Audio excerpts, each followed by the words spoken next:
Today's current conversation involves the topic of sexual assault and memory.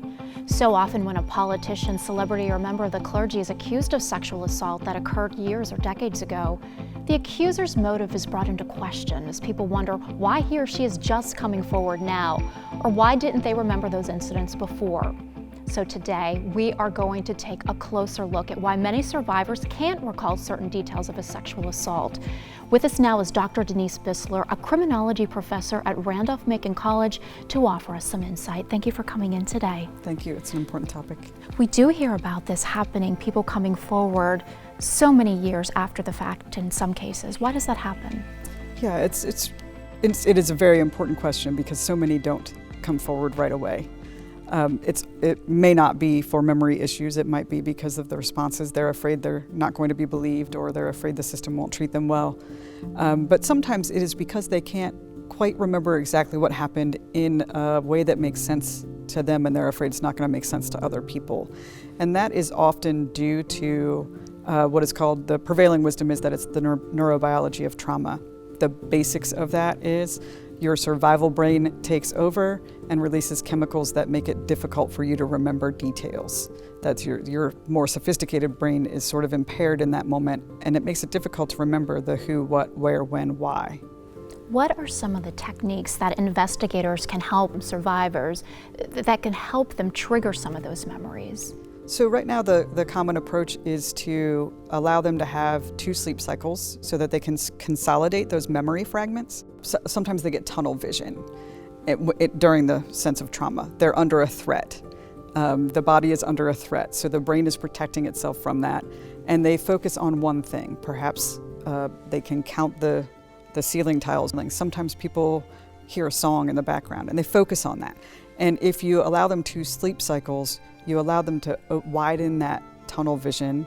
And when you ask them questions about sensory information, it also allows them to expand their memory a little bit, and slowly details will come back. Imagine if you took a puzzle and threw it on the floor and you threw the box lid away. So you're trying to put that puzzle back together, but you don't have the end picture of what it's supposed to look like.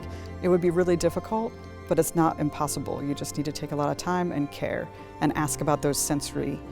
Your memory is going to get encoded on these sensory fragments, and those are the questions that are more likely to get you to the full story. And you've seen examples of this in your own work when you have been an investigator. You know that smell specifically has been so valuable for these cases.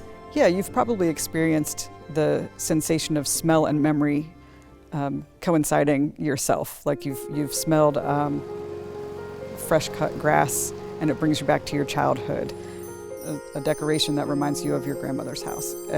So smell, sight, feeling.